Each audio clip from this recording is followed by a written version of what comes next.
T-minus 10, 9, 8, 7, 6, 5. All three engines up and burning. 2, 1, 0, and... Welcome everybody back to the original Jeek podcast. We are your hosts, Rockinmrmagic. Unique DNA. Mighty TP. This is the original Jeek podcast.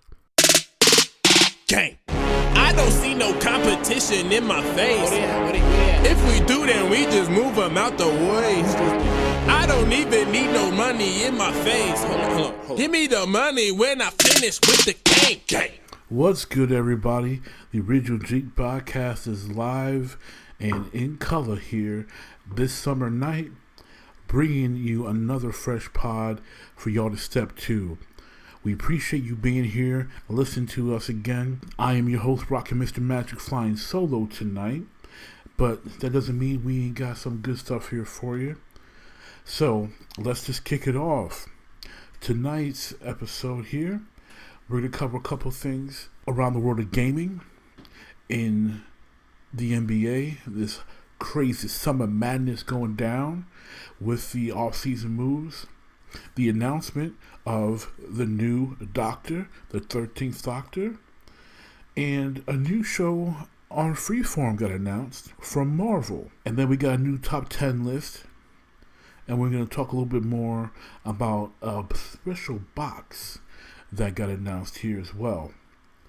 So to start, we're going to kick off with the announcement about the Super Nintendo SNES Classic Edition. I don't know how about y'all feel about this. I myself really not sure how I feel about this yet. Because honestly, instead of excitement, I have questions. My first question right now simply is going to be, will there be enough produced to meet the demand? Because, you see, we know there's going to be demand. See, there was demand for the NES Classic Edition. Actually, let me strike that. There's still demand for the NES Classic Edition. I'm going to keep it real. I'm pissed at Nintendo over the NES Classic Edition. And don't get me wrong, I love Nintendo. I grew up on Nintendo. I have consistently bought their hardware at launches. And all of it, I still own. And it still works, with absolutely zero refurbishing required. My NES, my SNES, my N64, my GameCube, my Wii, my Game Boy and DS variants, all in complete working order and fantastic. I love Nintendo. But I'm pissed that they did not make nearly enough for the NES Classic demand. So I figure, what is the point here of driving nostalgia when you know there's a whole lot of gamers who are nostalgic for these items here, and you're not making enough. It doesn't make any sense to me. I am a guaranteed sale, as are thousands upon thousands of other people. There are people who would buy that NES Classic Edition and this SNES Classic Edition who are not gamers, but were children in the 80s and 90s who would love to play those games again because they gave up video games around that time for whatever reason, and this gives them an excuse to go back to their childhood and play. My mother is... She's not a gamer. In some aspects she is, because she loves arcade games, she loves pinball games, she likes card games, and she kind of got me started. She got me started in gaming. She's the one who got me started in gaming. With her in her Pac-Man cabinet, her pinball machine, her playing Nintendo when my parents bought it, and being a master at Super Mario, she got me into gaming. So, but my mother is not the quote-unquote gamer. My mother's 60 years old. She didn't grow up in the gaming era, but she likes games, And I know my mother, well, she probably wouldn't buy it on her own if she had access to a Nintendo Classic Edition. It's small, it's cute, it's unassuming, and it plays great classic games that she rocked in the 80s and 90s and was awesome. My mother's the type of person in her senior years that would be a potential target, as are people in their 50s, 40s, and like mine in their 30s. But they didn't simply make enough. So, Nintendo, if you want excitement over this SNES Classic Edition, make enough. It's not hard. I know you're concerned about overhead. I know you're concerned about not having enough. But that $60 you wanted for the SNES, plus the extra controller sale, it was a bet. It was locked down. The minute you announced it, I said, I want it. I'm going to cop it. It's a wrap. I haven't copped it because you didn't make enough. So now I sit here jaded because of the NES Classic Edition and wondering why spin wheels. I can't get excited about something that it's highly unlikely I'm going to get any of.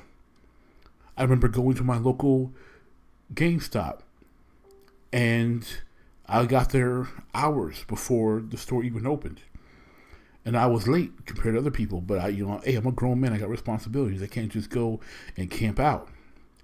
That store got a grand total of, I think it was 3. 3. A whole entire uno, dos, tres. And you expect me to keep being excited about things like this and these announcements? Man, where's Destiny's Child when I need him? I can't get excited about it. I'm sorry, Nintendo. I love you. I always have. I always will. I think the Switch is fire, but then actually can't even start with Switch because there ain't enough of them either.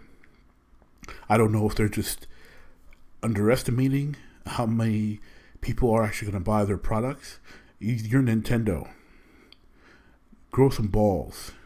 Get some gumption. Have some guts. Take some chances.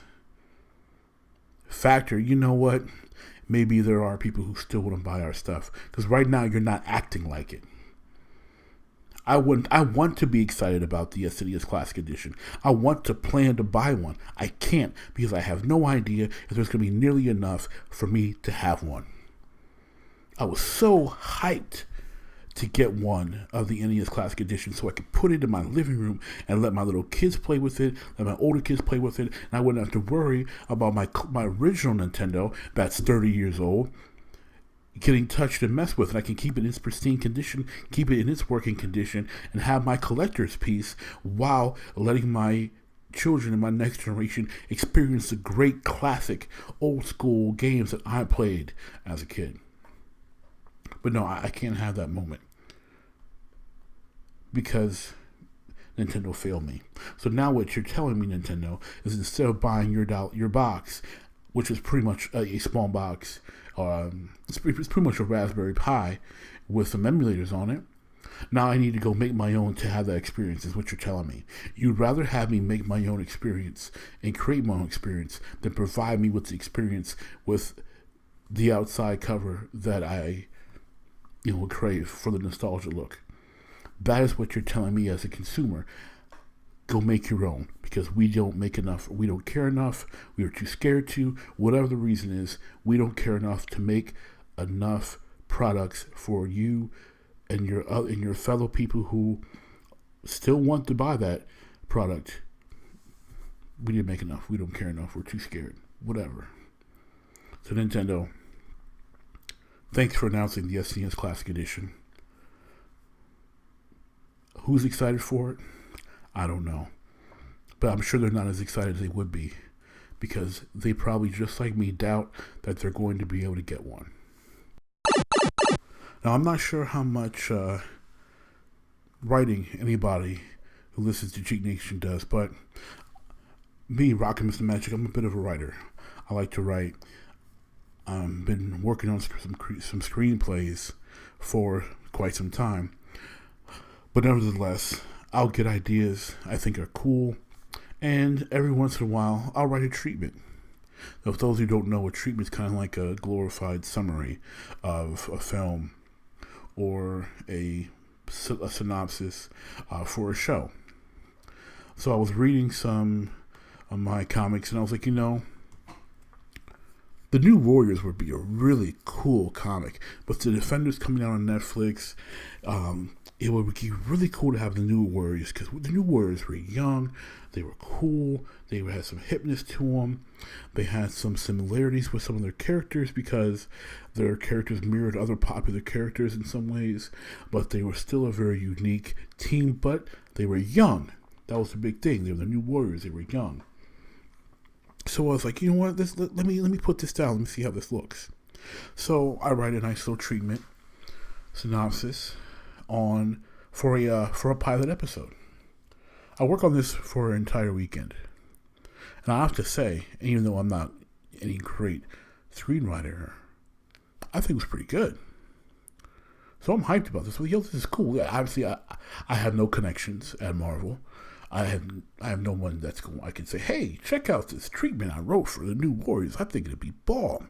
I got nobody on Netflix I can talk to. Say, hey, check this out. You think the Defenders is gonna be fire? Yo, read what I got for the New Warriors, dog. I don't have that. But hey, I did it for me. Whatever. What's disappointing is, not disappointing, but what was a little shot to my gut was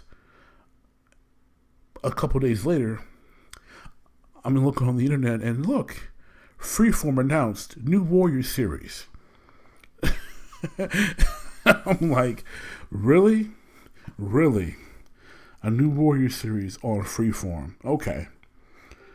And then I see that they have casted this New Warriors series on Freeform. So I look at the cast. I see the pictures of these people, these actors and actresses. And I look at the team that they're assembling for the New Warriors show. And I can't be mad because I understand why, because it's Freeform. Freeform is, CW Junior, for lack of a better analogy. They're going with a newer version of the team, which makes sense. Someone old like me, someone who's been reading comics for a long time, who remembers when the New Warriors was a brand new, not a brand new book, but I remember when the New Warriors was still a relatively new book, because it came out before I was born, but I remember when it was relatively new. I look at the team, I look at the cast, and I look at these people. I'm like, one, I have no idea who any of these actors are, which is not a bad thing. It's not a bad thing, mind you. I appreciate fresh faces. So I'm okay with the fact that I look at these people and I'm like, I ain't never seen any of these people in anything, and if I have, they weren't very memorable.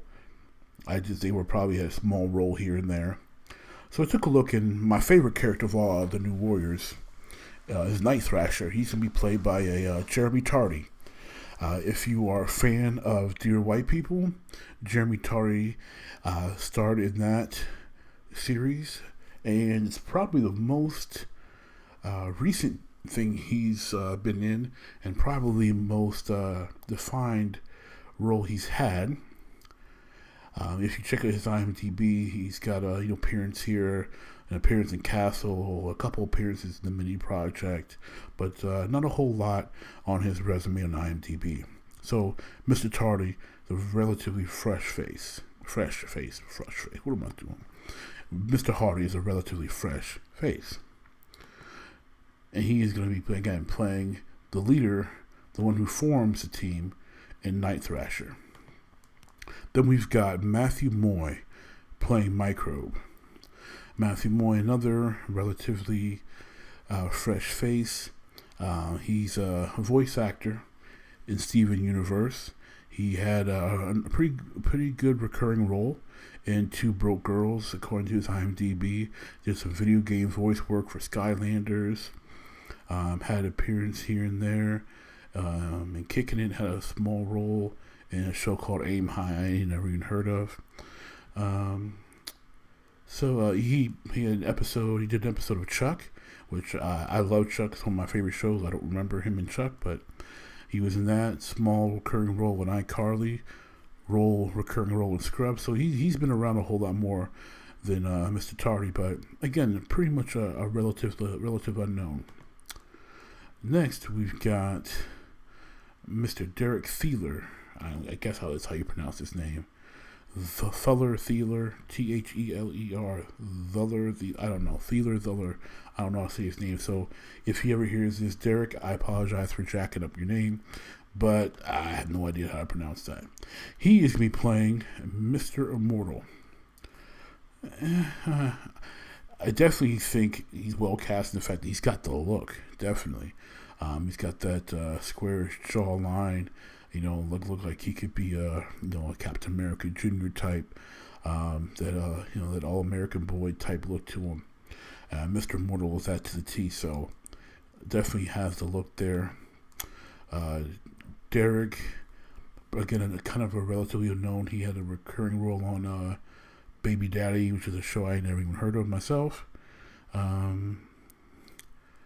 He played Danny Wheeler. He might have been the star. I don't know. I never heard the show. All I know is he's had a recurring role here. Had an episode of General Hospital, Project Sarah. It's a recurring role. A couple appearances in the new 90210. So he's got a little kind of in between Matthew Moy's experience and Jeremy Tardy's, but still not. He's a relative unknown. He's not known for a lot. He's done some modeling on top of it appears, and so he's still a fresh face. The next fresh face we have is Callum Worthy. He's probably not as fresh as looking at his DMB compared to the others, but Mr. Worthy is going to be playing Speedball. I think it's going to be interesting. I've never seen anything Callum's been in. I have heard of one of his shows that he did when he was younger, Austin and Alley. I remember when that show came out, my older kids were still a little younger, and they started watching that a bit. So I've seen his face before, but I've never watched a single thing he's been in that I can recall. He looks like he had a guest spot in Good Luck Charlie, Longmire. He appeared in Caprica, which another show I watched. So Flashpoint, Smallville. So he's appeared in some stuff I like. Looks like he appeared. I do remember seeing him in Psych. I remember the Psych episode he was in, and it looks like he appeared in a couple of Psych episodes, but one is particularly I remember from the first season that he appeared in. Okay, so I can say now that I'm looking at it, that's triggering a little bit. Mr. Worthy looks like by far the most experienced actor on this cast here, playing Speedball. Mr. Worthy he's a redhead. I don't know if they'll dye his hair because Speedball is he's a blonde, and that's kind of been a part of Speedball's look is the big. Just I can't even describe Speedball's hair. It's just big, and just yeah. Anybody that knows Speedball, it's hard to describe what his hair looks like, and I have no idea on how white guy hairstyles go and what they're named. So if there's a name for that, please educate me. Please comment on this video. Help me out because I have no idea how to describe Mr. Worthy's. Speedball's hairstyle here. And then the last two we're going to meet the ladies of the cast, starting with Miss Kate Comer,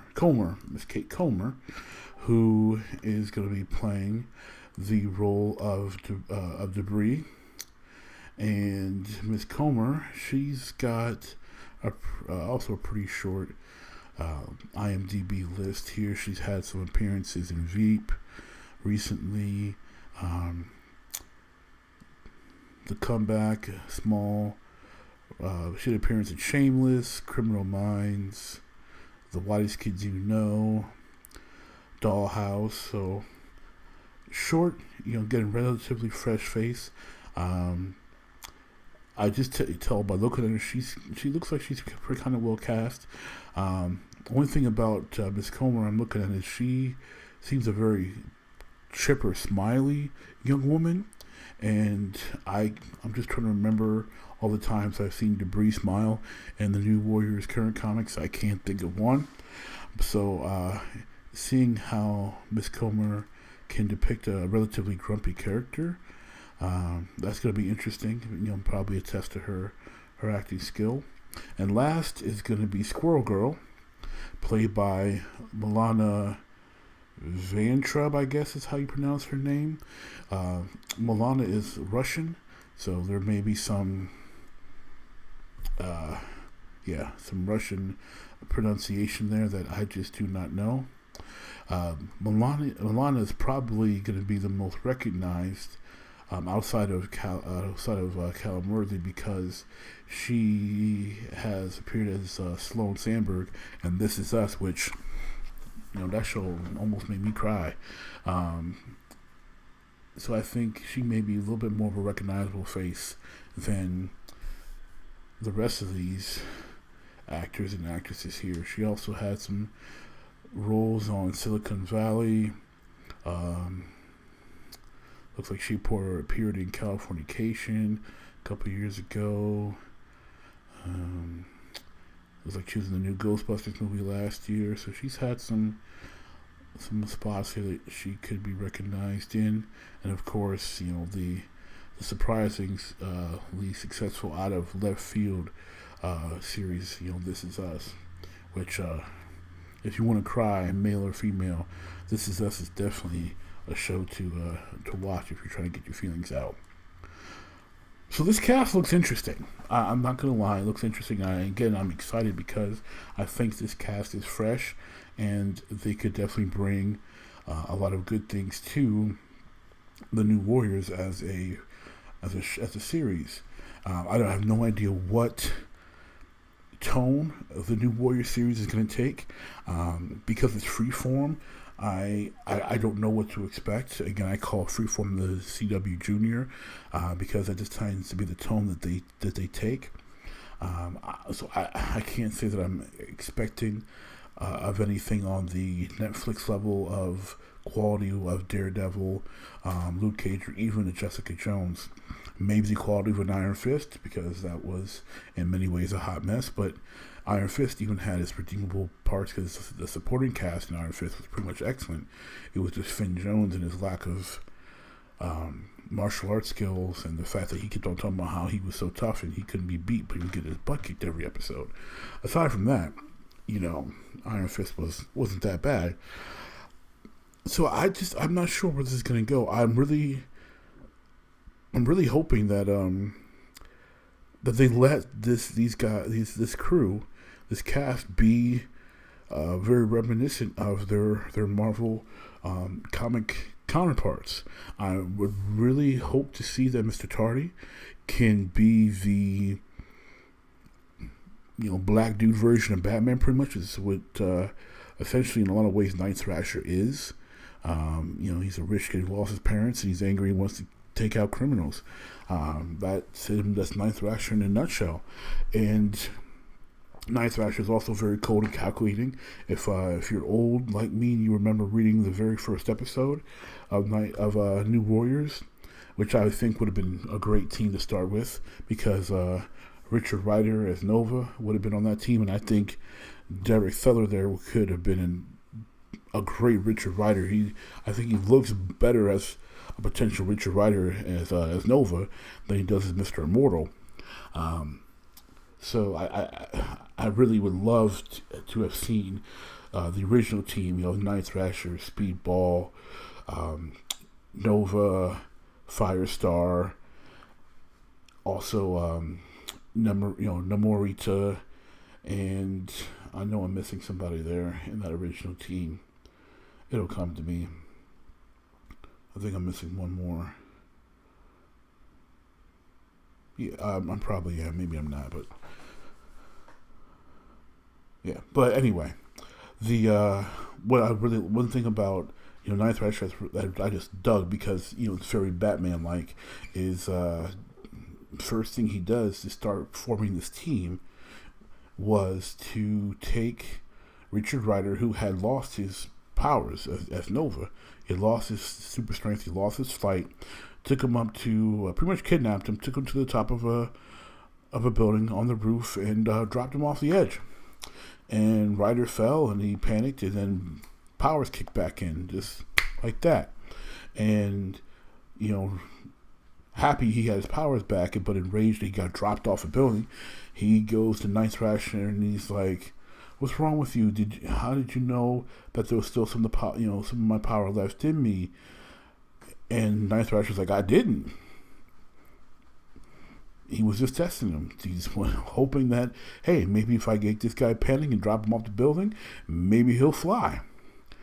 Very ice cold, Night Thrasher. So it'd be interesting to see if Freeform can take that type of tone that the comics have held. Now, we know traditionally the film and TV adaptations of comic books tend to not echo the themes in the comics, but we've had some that have been all right or pretty good, and some borderline on great. I just personally can't say I have that much faith in Freeform to do that at that level. We don't know yet because it's so early. I mean, this is just an announcement. I don't even think they've started production on this. It's supposed to come out 2018. When, I don't know. But I will definitely going to keep following up with the New Warriors and keep y'all updated as far as what info we hear about it. But what do you guys think of the New Warriors coming out? Who's excited for it? Please, comment. Let us know if you're excited for it, because we'll retouch this topic again if you have, a vested interest in the New Warriors. And if you're saying to yourself, who are the New Warriors? You've never heard of this team. I definitely recommend checking it out. Check out some of the older books. Check out the newer team. The New Warriors, to me, has always been one of my, and I hate to make them, sound bad, but B-level. And that's not insulting the book, but what I mean by B-level, they're not your mainstream. Everybody recognizes these guys heroes. They're not a Spider-Man. They're not a Batman. They're not a Superman. They're not a Captain America. They're not they're not an Iron Man. They're not a Green Lantern, where most people, comic book fans, would have heard of these guys. These are great characters that comic book fans know who these guys are. Speaking of knowing who someone is, we have a new Doctor. Jodie Whittaker has been announced to an extreme reaction online as the 13th Doctor. In Doctor Who, she will be replacing Peter Capaldi, who had a nice little run there as a Doctor. And as I said, the internet has reacted quite interestingly to this announcement. Personally, the writing was clearly on the wall that this show was going to bring in a female as the Doctor. I don't think it could have been any more clear outside of just saying, hey, we're going to bring in a woman. And for those people who are extremely upset about a woman being the Doctor, I personally have to say a couple things. One, suck it up. It's done. You can't change it.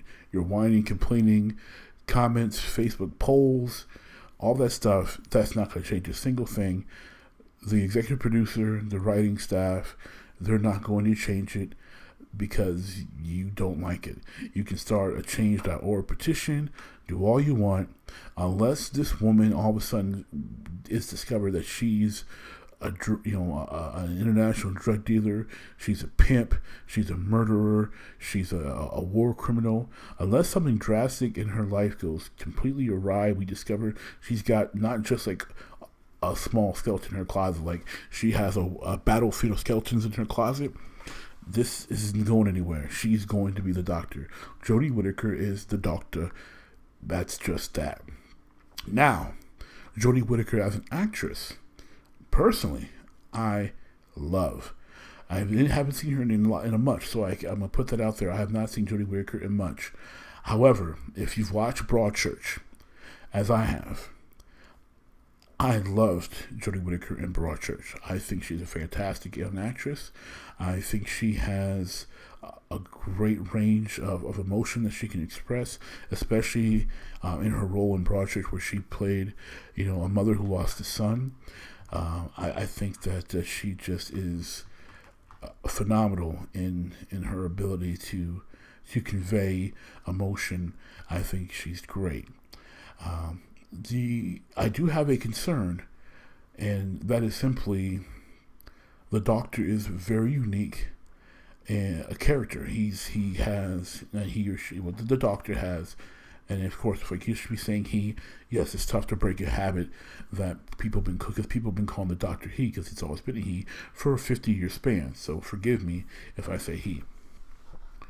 But the Doctor has been very unique, quirky character, and those quirks have changed per portrayer of the role. Eccleston had a dashing, wild-eyed, you never know what this cat is going to do next type of quirk that he would bring. Tennant brought a fun, I'm this inventor type. I'm this, the Doctor, I'm making this little box to help me do this, and it goes ding. Or I have this and it helps me, and it goes boop. Matt Smith had his quirky thing where, he changed the tie up, and he dabbled a lot in technology, and he mentioned, hacking, and his Doctor had that different quirk to him, and obviously the quirks of some of the classic Doctors. Even Paul McGann, who did not play the role long. He did the TV movie, and he did a nice little cute. Actually, he called it cute. It wasn't cute, but he did a nice little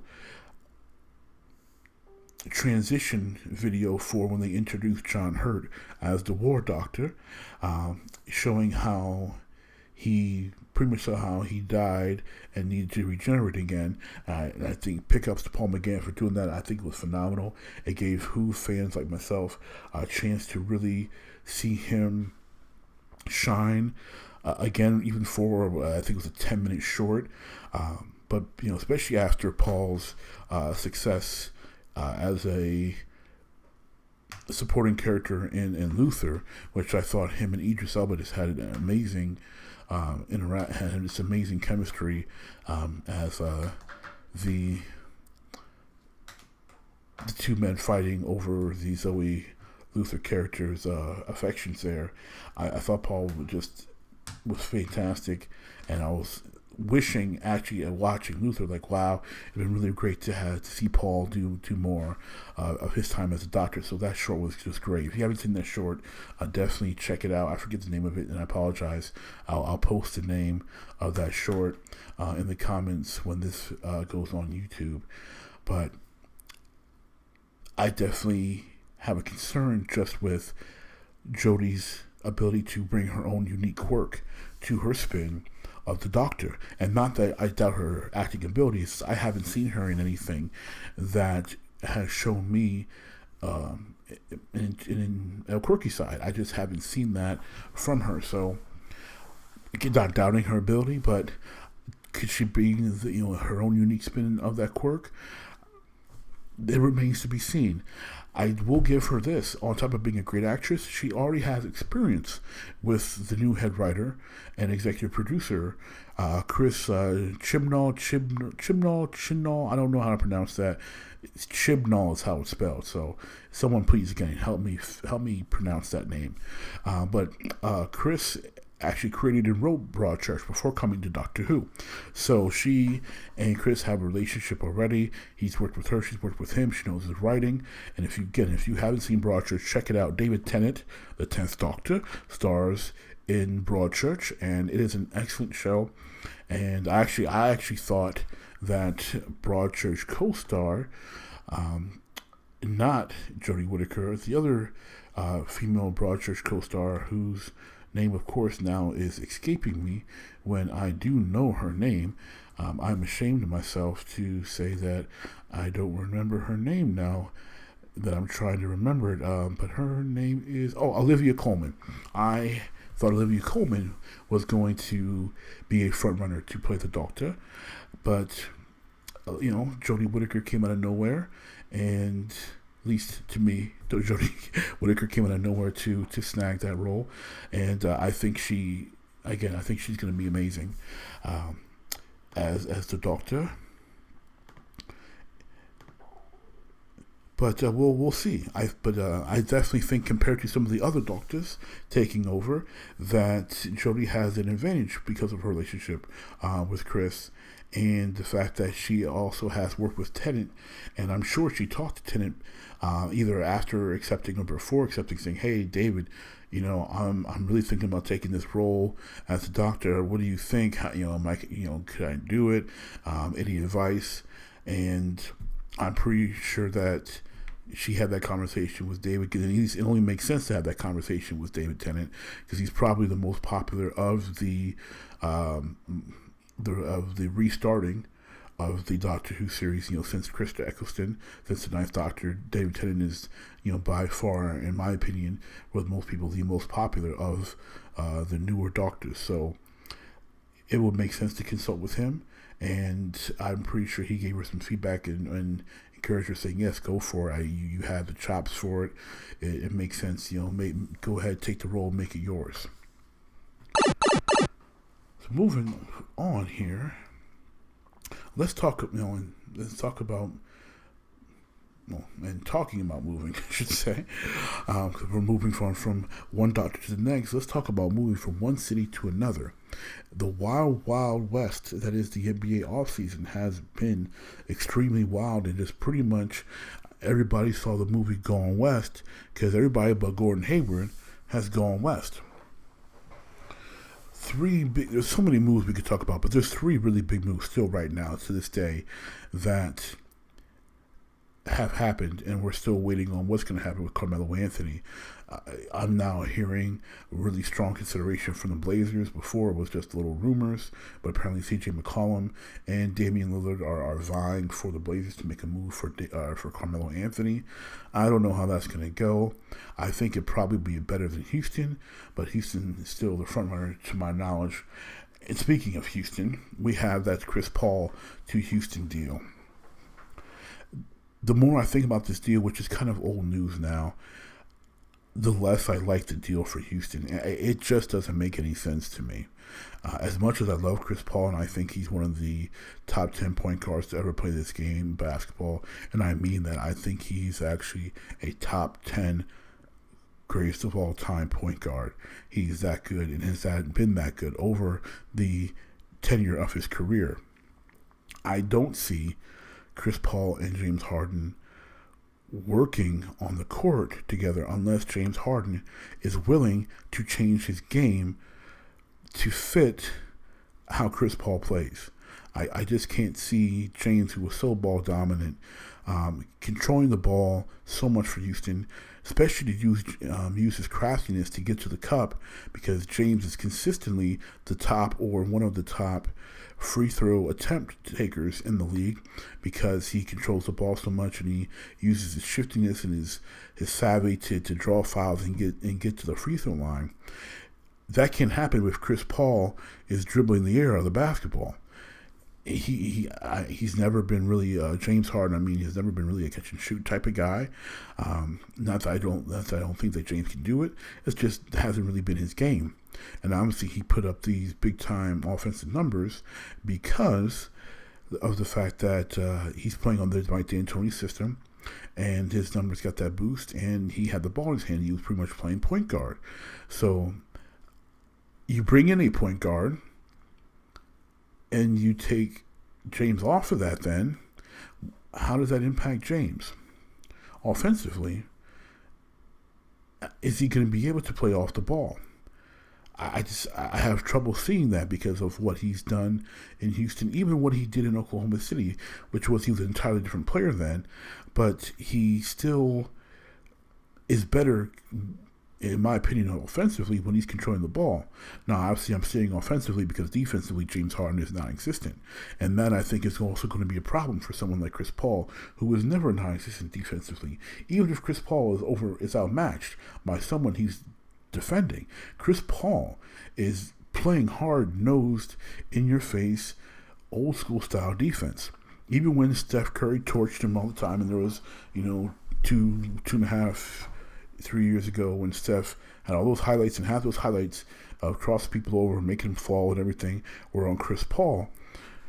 Chris Paul is a very good defender. That dude's all team, first or second team defense, or in consideration for almost every year of his career. Like, this guy plays D. This is no slouch we're talking about on the defensive end here, especially at the point guard position.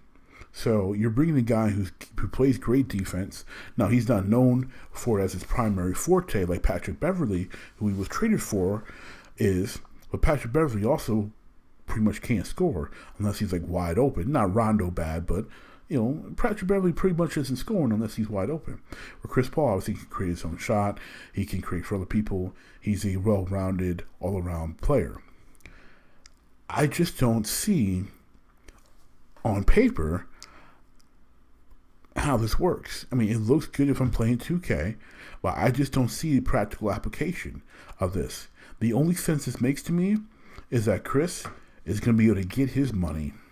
He's going to be able to sign a big deal, and he won't have to worry about signing a free agent deal, taking less years, taking less money, because he had this last year on his deal going to Houston, and he may sign long term with them. He might sign, but I'm pretty sure he's not going to go anywhere else. I'm pretty sure he's going to re-sign a new deal with Houston and make a lot of tax-free, or state tax-free at least, money staying in Houston.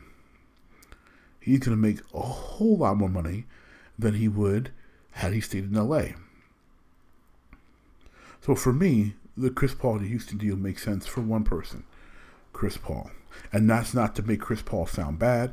That's not to make Chris Paul the bad guy in this deal, because I don't think there's any bad guys in this deal. I think this deal happened because of a few basketball reasons for the Clippers. I think it happened because people started to realize on the Rockets end, especially Daryl Morey, that James did some really great things for us, but he really needs to preserve James Harden. He really can't control the ball all the time, because we don't want James Harden burning out. He's still a young man. He's still a young player, and a player of that caliber who can be versatile offensively and do different things for you. You want to preserve that as much as possible. The next move we had came surprisingly from the Pacers sending Paul George to Oklahoma City. There's a whole lot of stuff we could chat about this with Paul George going to OKC. Is this a rental? Because Paul has made it clear that he's interested in playing for the Lakers. Is Paul going to fit in with Russell Westbrook, and clearly being Russell Westbrook's sidekick? Now, Paul George has never been the sidekick, really, in his career. I mean, when he came into the league, Danny Granger was the best player on the Indiana Pacers, but Danny Granger got hurt, and Roy Hibbert has never been a great player.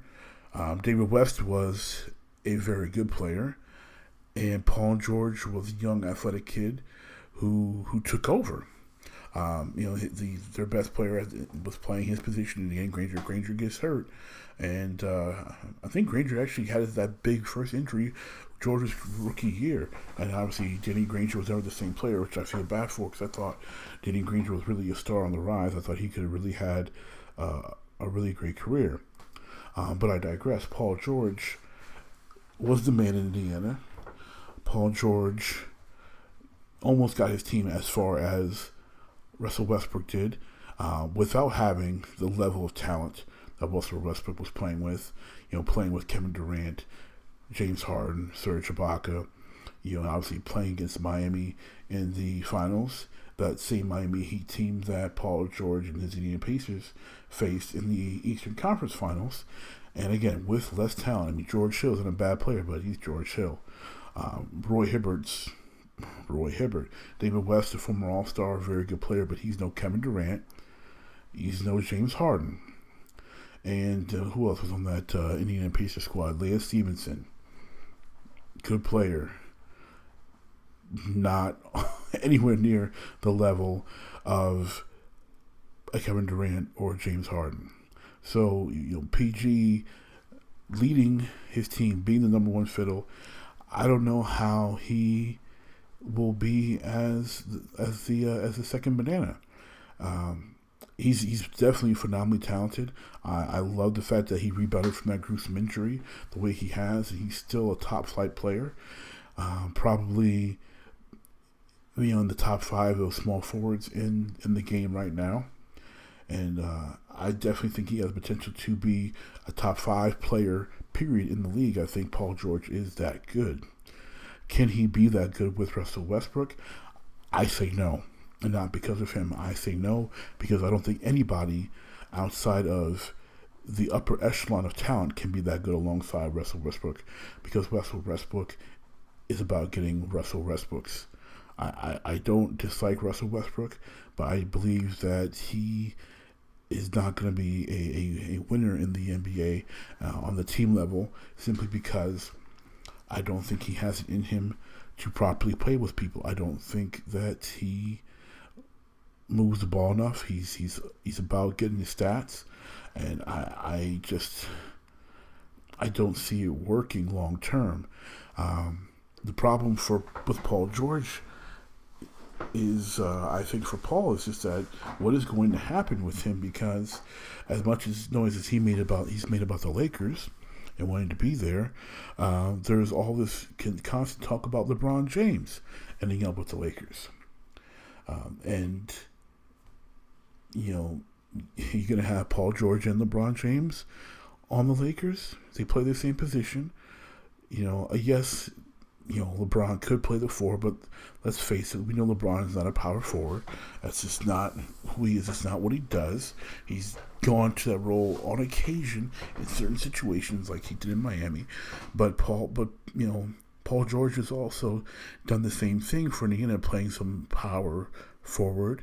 But as Jalen Rose is always known for going on about positionless basketball, if you're attributing a position, like I like to attribute positions, because I still believe in the positions, that Paul George is a small forward.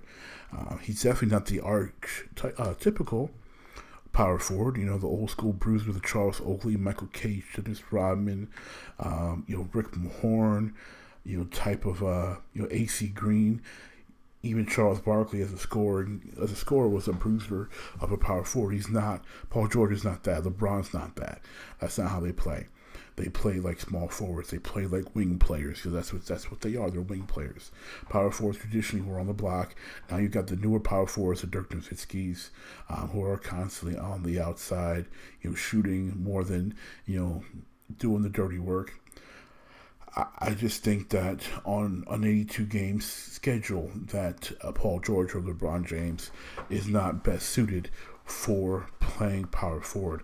I think you couldn't have them both in Lakers. You're talking about two guys who attack the rim. That's their primary way of getting buckets. And there's only so much space in the lane. And LeBron, especially being such a defensive magnet, is a guy that you want to have shooters around, because you used to want to drive and kick. If he's got a kick, if he can't take it and hammer it home, the guy needs to kick out to shooters. Paul George can score, but everyone knows he's not a shooter. That's not his forte. Same with another good comparison I think would be like a Paul Pierce. Guy can shoot the 3, but he's not a shooter. He's a scorer. He shoots better with the hand in his face than he does on a wide open 3. He's a scorer. So I just don't know how that's going to happen with all these rumors about LeBron going to LA. Now, who knows if they're true or not? I personally don't think LeBron is going to be in Cleveland any longer than this next season. But where LeBron ends up, that is truly a toss-up.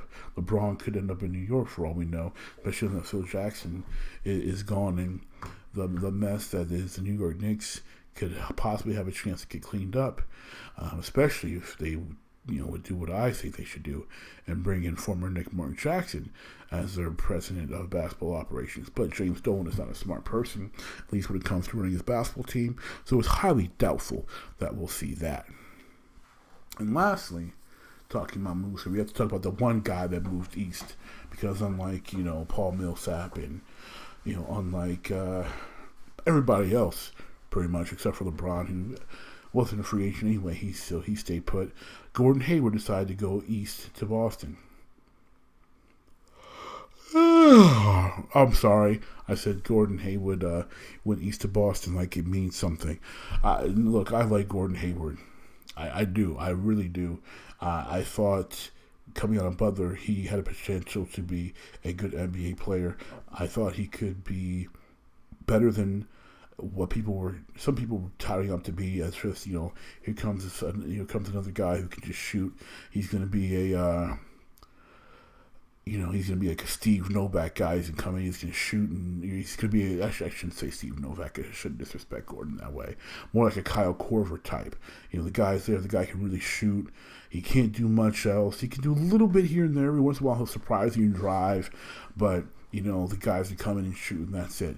I thought Gordon Hayward had more game than that. I'm glad that he proved me right, and I'm really pleasantly surprised that Gordon Hayward showed that he has a whole lot more game than everybody thought he had. Like, this dude legitimately is a top small forward / shooting guard. I think he balled out better at shooting guard, but this dude is a legit player. This dude can play. Gordon Hayward's put up big time numbers. He's not afraid of competition. He likes competition, and I think that going back and reuniting with his coach, his old college coach Brad Stevens, is going to be a good thing for him. Sadly for the Boston Celtics, he plays with a ball dominant guard in Isaiah Thomas, who is like I can't say he's a small Chris Paul because he's not that level, but he's a ball dominant guard like a Chris Paul is, like a Russell Westbrook is, and he really doesn't make anybody better but Isaiah Thomas. So, Boston, you got a good player, it's not going to make a difference. I know I'm not the first person to tell you this. I ain't going to be the last, hopefully. If I am the last and the rest of them are lying to you, this does not make you better than Cleveland, even though Cleveland has their roster issues. Cleveland still has LeBron, and unless LeBron gets hurt, nobody else is going to stop them as far as preventing them from getting to the finals. It's just not going to happen. Whoever LeBron is playing with right now, he could play with my grandmother, your grandmother, another grandmother, and someone else's grandmother, and he'd probably still make it all the way to the finals because that's LeBron right now. So, hey, decent move. I'm not sold on Boston's roster moves. I'm not sold on all the stockpiling picks they have. I'm not doing much with it. But, Danny Ainge, I think he's kind of resting on his laurels of the championship that Kevin McHale gave him by sending Kevin Garnett to Boston for virtually nothing. Not to disrespect Al Jefferson, but Al Jefferson's career is not even a quarter of the great career that Kevin Garnett had, and Al Jefferson never had the potential to have the type of career that Kevin Garnett had. So, as I stated, Kevin McHale gave a championship by trading Kevin Garnett to Danny Ainge for nothing plus Al Jefferson. Period. I like Big Al, but nah. That was a gimme trade. That was a gimme championship. And Danny Ainge is kind of resting on his laurels. They believe and they trust him. They got a title in recent memory. And he seems to just be holding a bunch of cards that he doesn't know how to deal. And I think that Gordon Hayward does not, unfortunately, push the Celtics over the top, even as the Cleveland Cavaliers are declining. And trust me, I wish it wasn't the case. Anybody that knows me knows I detest Cleveland. I can't stand Cleveland. And it's not LeBron. I can't stand to see Cleveland. I'm a Detroit cat. We don't like Cleveland. Cleveland don't like us. I don't want Cleveland to win. I never want to see Cleveland winning. All right, so next we've got a resurgence here. Speaking of over the top, we are bringing to you, if you haven't heard, a couple days ago, there was an announcement from a name that really does not get much ado about it. And, oh my goodness, years and years and years. And that name is Atari. And the news is that Atari has revealed their first new console in 24 years. There are people on my job that have never been alive to see an Atari console. Of course, that makes me feel really old. But Atari has not put together a home console since the Jaguar launched in '93. I was 11. Now, they've had some, side projects, some plug-and-play one-offs, but a full-out console, they haven't done since '93.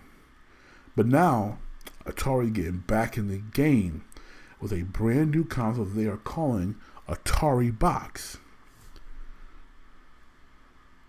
Now, a direct quote from Atari is, "Our objective is to create a new product that stays true to the heritage while appealing to both old and new fans of Atari.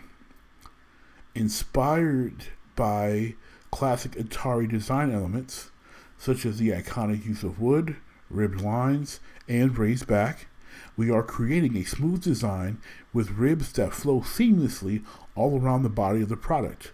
A front panel that can be either wood or glass, a front-facing logo, indicator lights that glow through the material, and an array of new ports. We tend to release 2 editions, a wood edition and a black-red edition." Now, for starters first, just for me, one, I love Atari. I always have. I thought that they, like Sega, are just the two companies that have made some great software, had some good hardware, but made so many mistakes along the way in the hardware console battle that they just put themselves in such tough holes that they just couldn't dig themselves out of them. And I'm glad to see that, especially Atari hasn't given up the fight. Not giving up the fight to me it means a lot just in the console wars, because I think the big dogs in Sony and Microsoft right now have gotten lazy to a certain extent with their design and concept creation with Sony and Microsoft.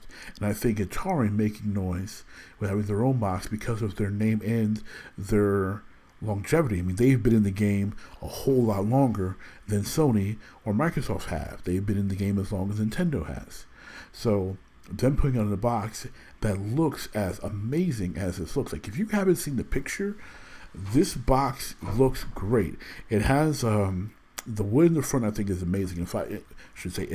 When I buy one, I'm definitely going to get the wood edition because it looks like, it reminds me of my Atari 2600 in that finish. The shape is reminiscent of the Atari 2600.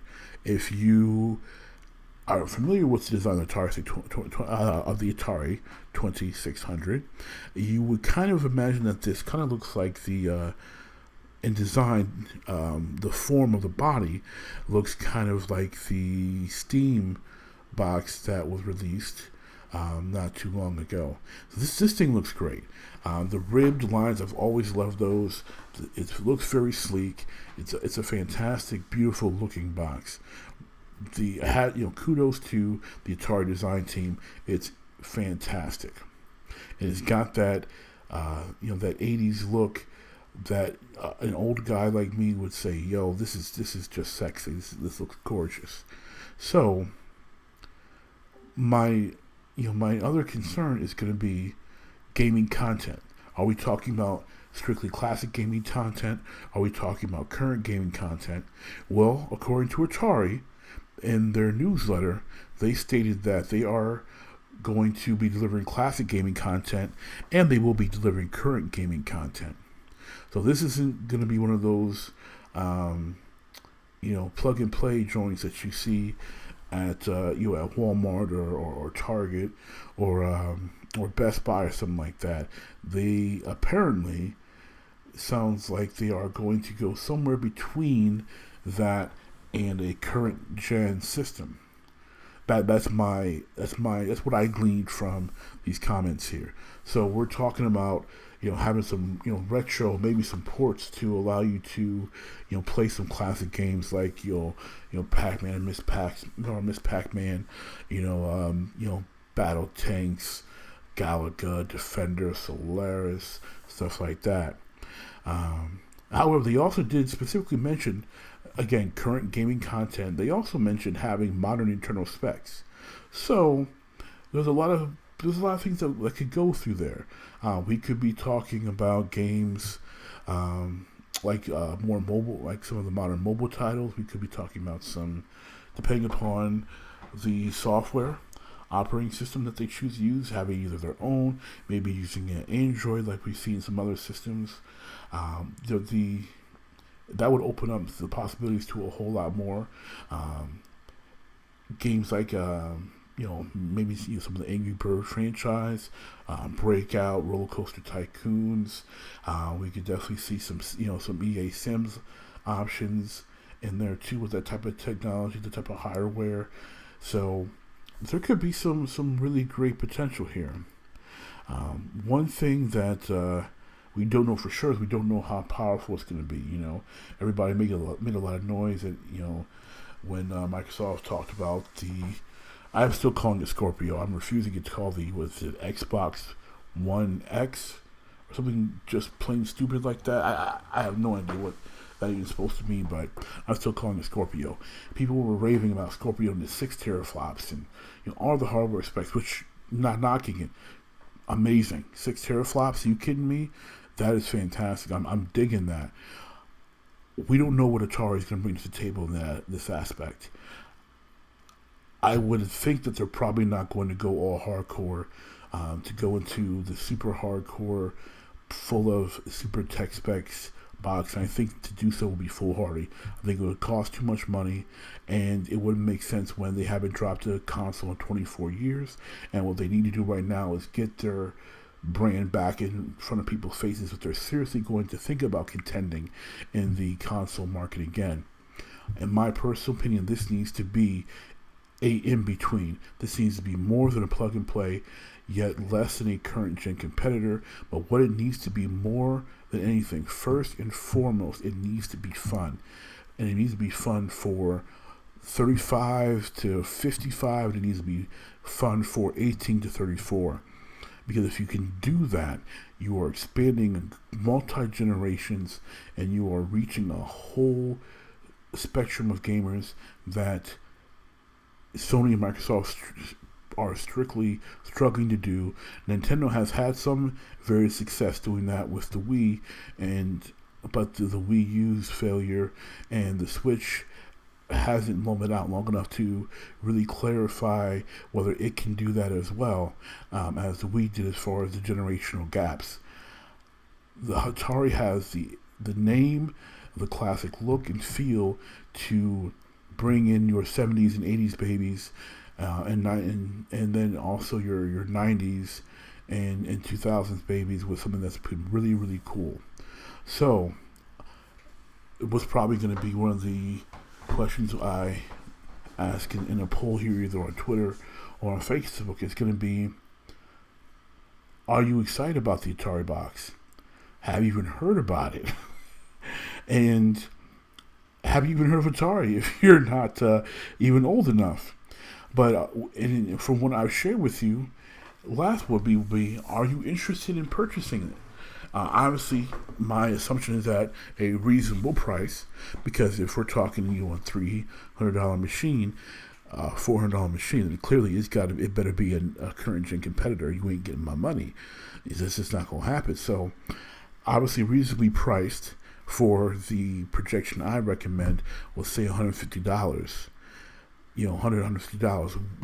If that's kind of the price point, would you buy an Atari box that can play classic games? We're not going to limit it to like the SNES or NES Classic Editions. We're talking about ample hard drive space to store tons and tons and tons of games, hundreds of games, especially the classic ones, because They obviously aren't that large or file sizes, and obviously having ample space to put a decent amount of more current games on a hard drive, or maybe even some removable storage. So definitely, let us know. Let me know what you think in the comments.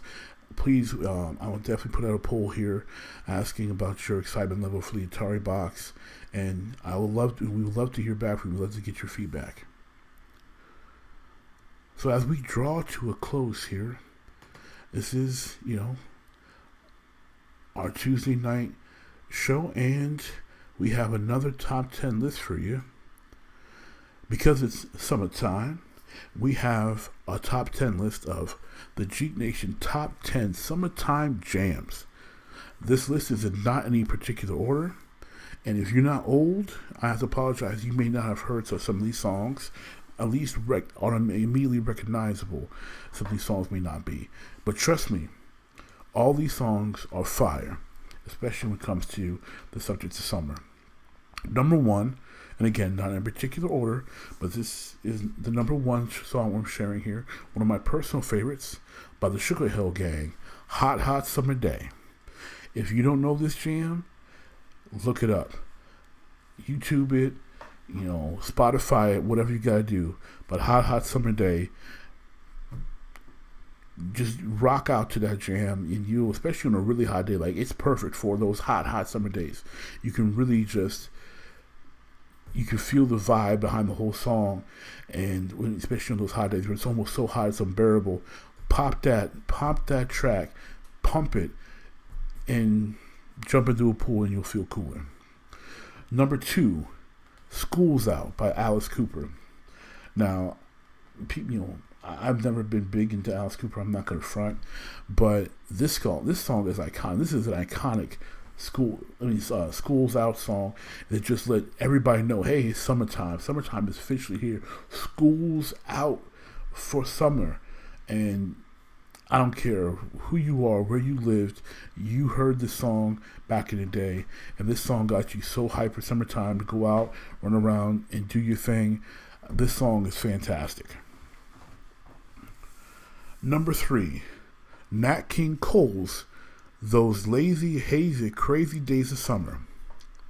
Now, I'm 35 years old, but I love me some Nat King Cole. And not just Christmas Nat King Cole. Most of y'all only know Nat King Cole around Christmas time, okay? Nat King Cole could sing, okay? He was an old school crooner. He was the man, okay? One of my favorite, it's up there. I mean, this song is one of my favorite Nat King Cole songs, okay? And this song is a song I would say that is one of those iconic, essential songs that generally define the quote-unquote summer song. Because most summer songs have more of a chill feel to them. Because summertime is that maxing, kicking it back, relaxing, grooving, doing your thing, summertime, top down, cruising type of feeling. So this song really captures that type of feeling. It even talks about food. One of the if my memory serves me correct, Nat sings, and part of the chorus actually mentions food.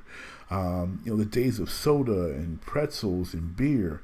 Like it's a fantastic, smooth, just chill, kickback song. Number four, Surfing USA by the Beach Boys. And this song, everybody knows this song. You've heard this song. I don't care if you live in Detroit. I don't care if you live in, Alabama, Mississippi. I don't care if you in, Seattle, Alaska. If you're an American and you've watched any type of media that it mentions summer, you've heard this song. It's Surfing USA. I don't even know what needs to be said about Surfing USA. It's the Beach Boys. The Beach Boys are dope.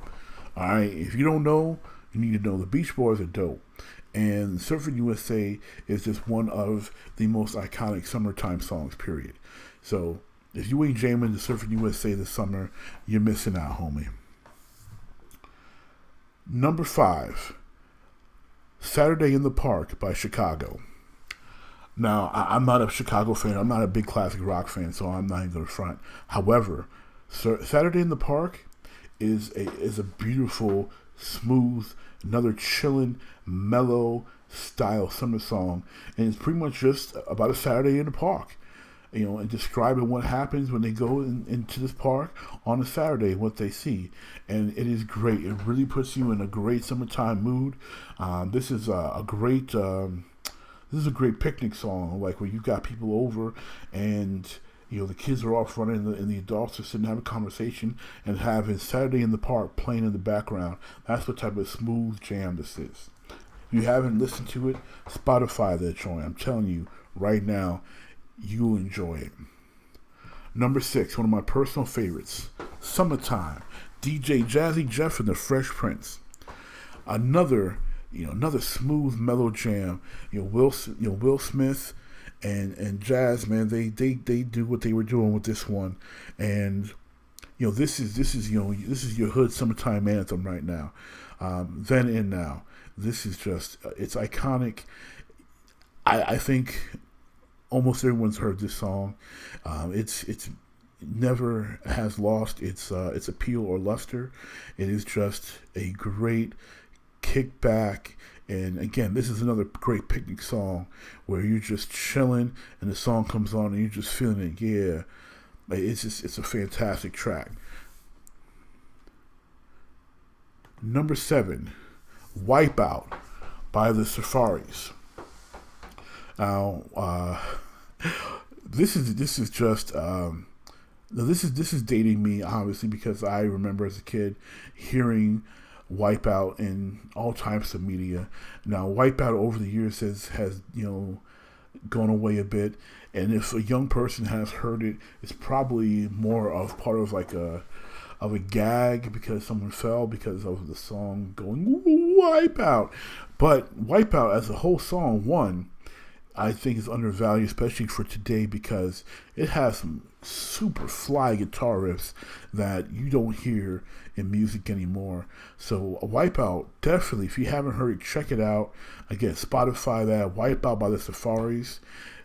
It's an old song, yeah, it's from 62, but trust me, if you like guitar licks and you like just, again, mellow, chill type music, Wipeout is a great, fun song to add to your summertime playlist.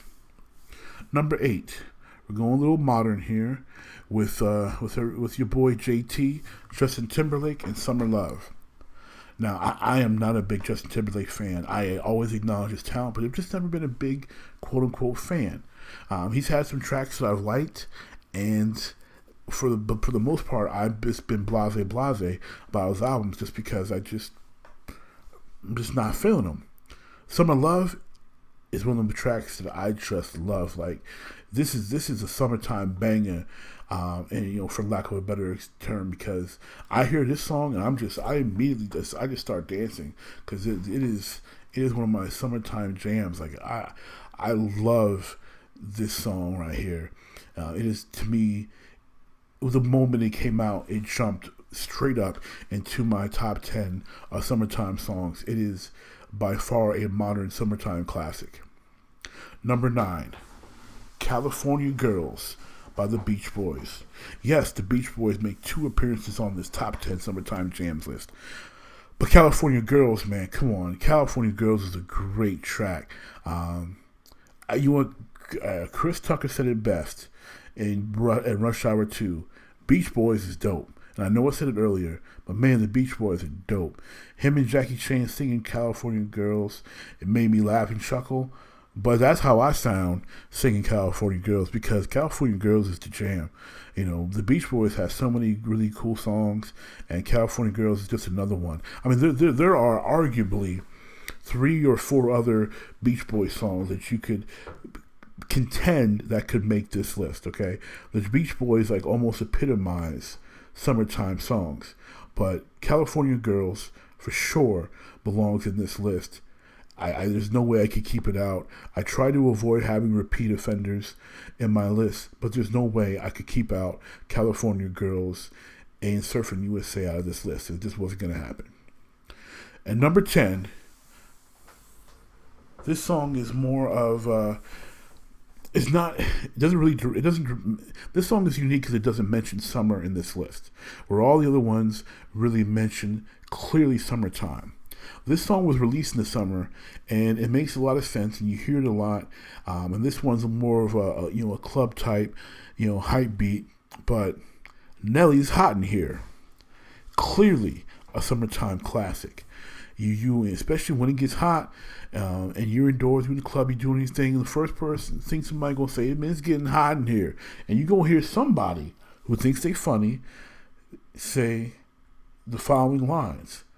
Either gonna say, take off all your clothes, or they gonna be terribly singing the hook about getting so hot. So. And you hear it in your head, you know that person. You hear that person in your head right now who makes the joke every time, and you roll your eyes, but in your head you did the same thing. You said the same thing in your head because Hot in Here is just that. It's Nelly's song. That's his song that will never die. People will forget about. They'll forget about Air Force Ones. They'll forget about the rest of Country Grammar. They will forget about Sweat and Suit. They'll forget about the joint he did with Kelly Rowland. I forget the name of the Dilemma. They'll forget about every other thing he put out except for Hot in Here. That is Nelly's stamp in the ground forever. Fun track, and it's a summertime banger for sure. So, Jeek Nation, that concludes this episode of the Original Jeek Podcast. We hope you enjoyed coming out with us tonight. Let us know what you think about this episode. Let us know what you think about our top 10 summertime jams list. We really want to know, what songs would you add on? What songs you think would take off? What songs have you not even heard of? And if you did hear them, let us know what you think. We want to hear from you. So that concludes this episode. Thank you again. We love you, Jeek Nation, and as always, peace.